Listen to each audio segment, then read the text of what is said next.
motherfuckers tonight. Happy birthday, dog. You know what I'm saying? No matter what's going on in this world out here, we gonna stick together and do this shit right with love. Well, I think, that was out of our control. I think the Lord was making that happen because all in all, our message in the end of all this, I believe, it'll stand the test of time because it's about unity. Mm-hmm. It's about harmony. It's about togetherness, the love for brotherhood. I always understood family, man, because when I got took away from my people back in the day, that traumatized me. Mm-hmm. And, my brothers always have been like my brother, my uncle, my father. My brother taught me how to save my money, count my money. Like all I had was these guys. So, you know what I mean? Like to let something petty or not be able to humble myself and apologize if I overreacted or you know what I mean? Like from my standpoint, from my personality, I always been able to come back to the table if I was wrong or right and try to find a way to humble the situation. You know what I'm saying? Because family is everything. Our mamas grew up together.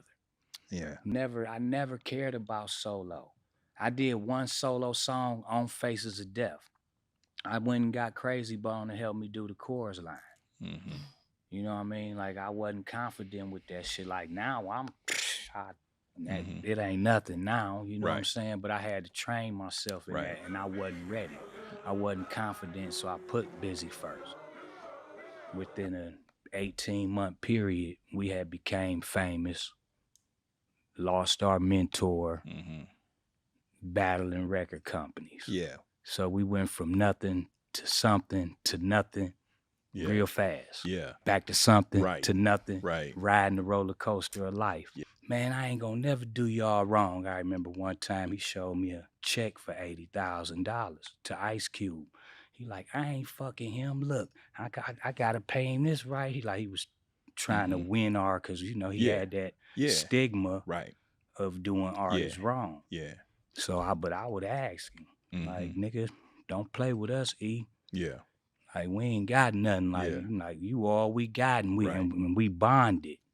When I say dark, I mean like the uncertainty of what was happening. You know what I mean? It was like to look back in hindsight, to be out here with no guidance and not knowing. You know what I mean? Like at least from my standpoint, because like I was saying to you just before we started, like all these perspectives I had to respect all the different perspectives of Bone Thugs and Harmony. But from my view, it was like we gotta succeed with what we're doing because it wasn't nothing else.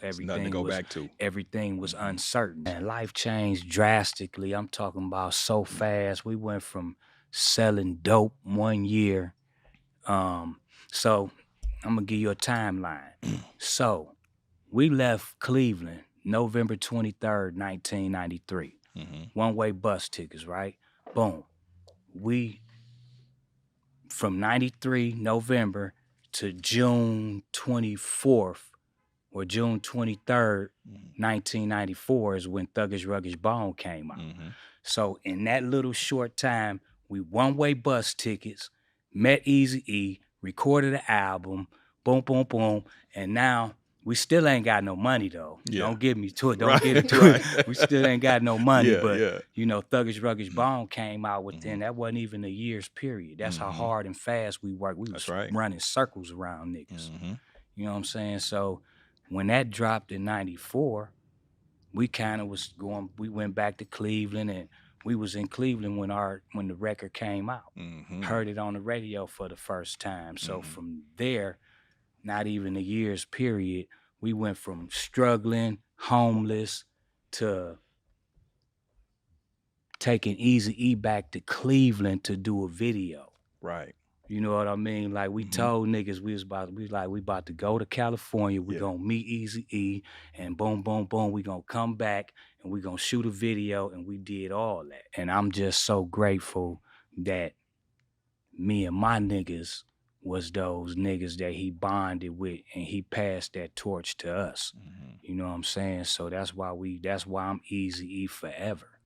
I have to tell you my humble beginnings, because now that I'm looking in hindsight, right, I was chosen, tapped to go get my brothers and round this thing up. I always been surrounded by talent. I never cared about the best rapper. I make plays, man. Right.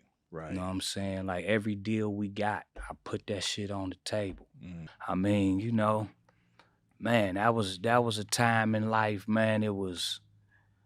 It just seemed like it was kind of a dark place for us because we didn't know what was going on. Everything was new, you know what I mean? We had just come out of a situation where we didn't know where we was going in life, you know what I mean? And then all of a sudden we thrust directly into this studio with Eazy-E, all these new people that we don't know, you know, Kenny McLeod, DJ Unique, you know what I mean? Tony C, Rhythm Tony C, D, you know what I mean? All these guys, man. So it was like, those days, it was like,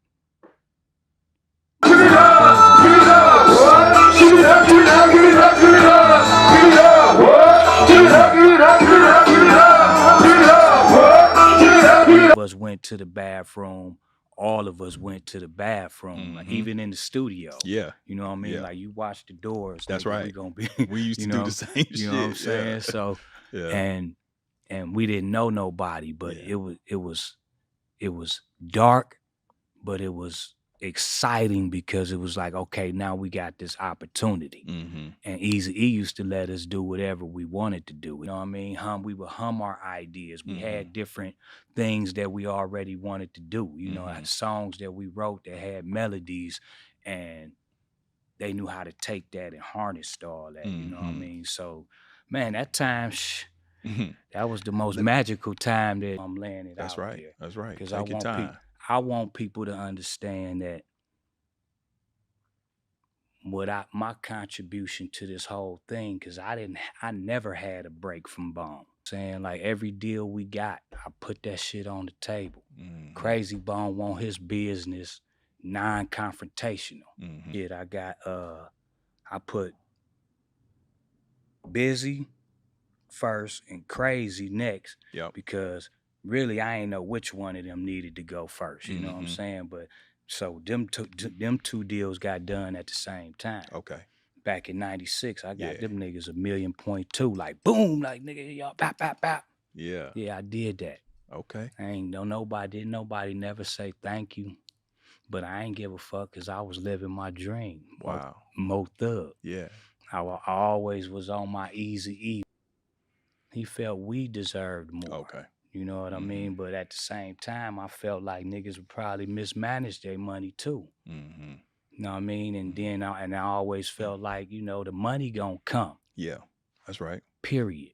You stick down with the fam bam, man. Like, you know what I'm saying? Like, I got songs like that to bring me up. Yeah. Like, I listen to the music that she put in my head. Like, that's the way I deal with it. I cope with it, you know, and I just keep pushing, man, because I know that it's bigger than us. And now that my mom's gone off earth, it's kind of like I'm getting a different perspective on death. Like, because I don't believe that she just sitting somewhere just in the dirt waiting for the world to like, I believe that that spirit is somewhere around me at all times, and I believe her energy is big, just in another form. And so I deal with it knowing that I could look at little signs and see her presence and things like that. So I'm dealing with it, man, but that shit hard. When I've been suicidal, I've been depressed so much, people never knew.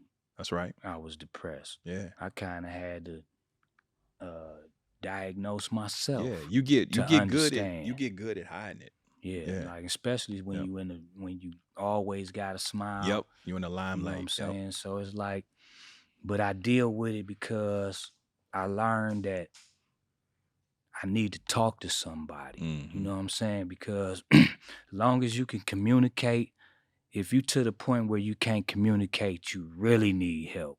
But if you at a point you could communicate, then you can feel better and you can still cope. You know what I'm saying? So I done being at my age now, looking at always being a counselor to other people, you know what I mean, helping, you know, dealing with more of everybody else's problems than my own.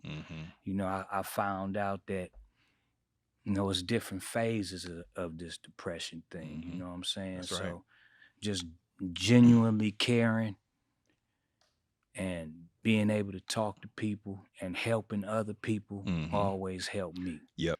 I mean, it's really attributed to I'm the CEO. I don't have to be on a lot of songs. I got a lot of niggas that rap. You know what I mean? Like, I could throw an idea. I could start a song and give a song away or whatever the case may be. I'm in 10 different sessions all day, every day. You know what I mean? Like, my dream is happening. Right. So my gift, I never felt like my gift was being the best rapper. My gift was always being able to get souls to harmonize, getting people to be in the room and build and form masterminds together. That was always my gift. Right. I think the love is in sharing. Yeah. Sharing is caring. All that old soft shit. You know what I'm saying? So I had to accept whatever he was doing. Yeah. Or be like, I'm finna lose a friend over this shit. So I chose to not lose a friend and just take it on the chin. Okay. Again, my perspective. Yeah. At any rate though, like for real, like ain't no David Ruffins and Bone Thugs and Harmony because we all have been equal. You know what I mean? We all always appreciated each dynamic. We know that each one of us brings something to the table that make the whole. I would have never thought in a million trillion years that life would be this good and challenging, up and down. You know what I mean? Like, I never really got rich as fuck. Like ultra rich, super rich. I just had a good life because I'm a genuinely happy person. You know what I'm saying? So it's like, it's everything I asked for and then some more. You know what I mean? And just to be able to share it with everybody. It's a gift that keep on giving. You know what I mean? Like we performed Crossroads a million times. Right. You know what I'm saying? But it keep on giving and people still want to hear it. And then to be creative, to be blessed to be creative and be able to still make music that touch me. Cause if it gotta touch me before I know it can touch you. Right. You know what I mean? Like I always been able to know how to call it. So I'm grateful. I'm gracious. I'm thankful, man. I'm thankful that I'm just like, I'm looking at my group now, like we all 5 here. Still here. It's a purpose. Yeah. I'm moving with definite purpose. You know what I'm saying? Like I know exactly what I want to do now.